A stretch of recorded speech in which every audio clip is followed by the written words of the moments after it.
Hello again, everyone. Edwin Learnard back once again. In this YouTube astrological segment, I'm going to be talking about the Sun conjunct the Black Moon Lilith in Synastry. Um, the basic fundamental character, which is the Sun, and what that person, the Black Moon Lilith person, has that intense passion and desire for, can be very strongly integrated.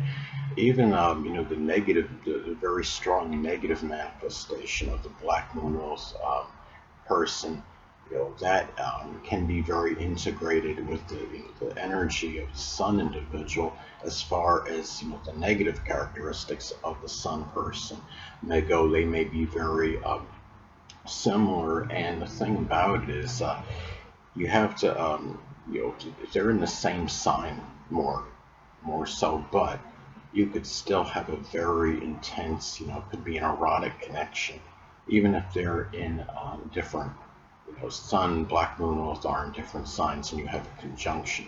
But there would be more, of a commonality. So, if you will, if the Sun and the BML are in the same zodiac signs. But anyway, the Sun individual may have a very intense focus, on the dark side of the Black Moon Lilith person. If the Black Moon Lilith person has their BML in Aquarius, it could be very, there could be a side, that expresses very idiosyncratic, rebellious behavior, very non-conforming, bizarre, side or unusual, eclectic quality to the person. There might be, very non-conforming, side. Maybe there's a side of that person that causes disruptions, just for the sake of doing it, just for some excitement or what have you. Now, the Black Moon Lilith person, can be, this could be actually, I would say, an aspect of longevity, because you have, the BML can be very, very passionate energy. It's like, very intense and passionate. And the Sun, is about, focus. It's about the life. And it can actually be a very, prolonged, sustained connection. And also, too, the thing about, this, the BML person may be very, attracted to the Sun individual, because the Sun, has a connection with the physical body and appearance. Yes, the ascendant is what dominates the appearance and physical body, but the Sun can play a role in that as well.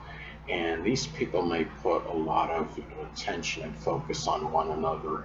In general, in some cases, the BML person may be obsessed, with that basic character, the fundamental character of the Sun sign person.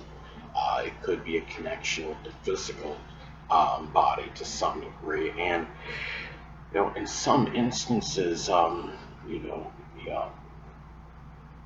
could have the BML person, may cause some physical or emotional suffering and distress in the Sun person's life. Remember that conjunctions are neutral aspects. They are, they have positive and negative qualities in it. And when you're talking about conjunctions, you have some frictions. You could have a very intense connection in this case, but it could be, it could be better. It could be negative. It could be positive.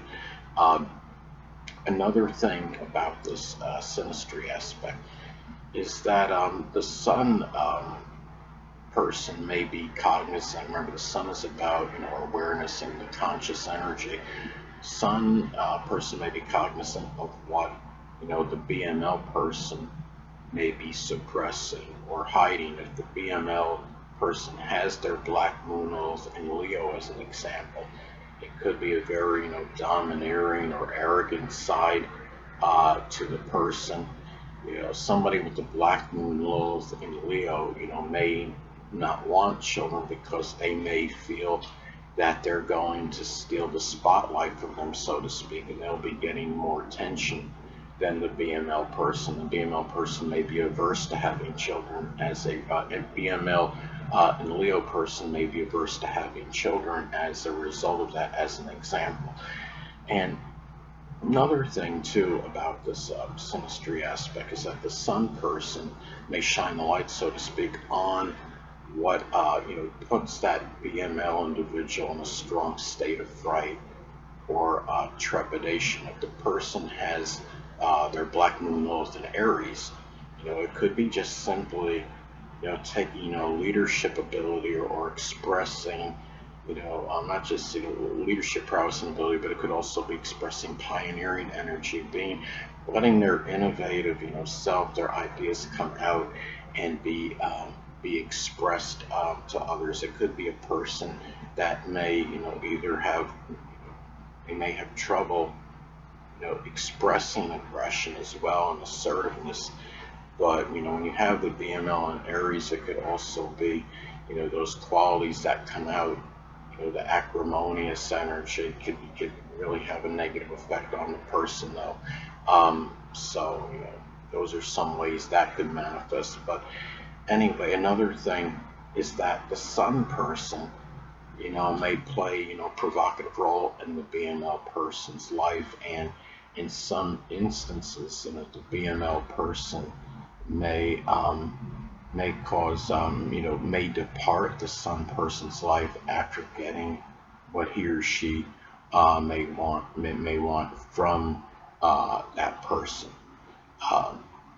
The thing about this is, as I've stated in my earlier natal chart videos, that it's important to look at all, like in the natal chart as an example, to look at all the aspects, and not isolate any single one astrological element, aspect, planetary placement, position, or what have you, and make an analysis of a person astrologically speaking based on that alone, because the person is the sum of all their components in their natal chart and not just one. And that applies to synastry aspects as well. And in this case, I mean, one synastry aspect certainly doesn't make or break a connection, and this aspect is, is no exception to that. The Sun conjunct the BML, person, the Sun conjunct BML and synastry could be a very intense aspect. It could be, if it's a romantic connection, there could be a very erotic sexual attraction that is there. But let's say you take, the two people that have the Sun conjunct the BML and synastry. But let's say, the Sun person has their ascendant, square or opposite the BML person's BML. Now that could indicate where the attraction may not be as strong physically, because you'd have, the ascendant again is what dominates the appearance and physical body. And if the other person's BML makes a square opposition to it, there may not be quite as much of an erotic connection or, infatuation. In that case, where the BML person may not be as infatuated with the Sun individual for that reason, as far as the outer appearance may go. So you have to factor in, all the synastry aspects when you're delineating a relationship chart. So that's really one thing that you have to keep in mind. So anyway, people, that'll conclude this YouTube astrological segment. Until next time, Edwin Learnard saying, stay well.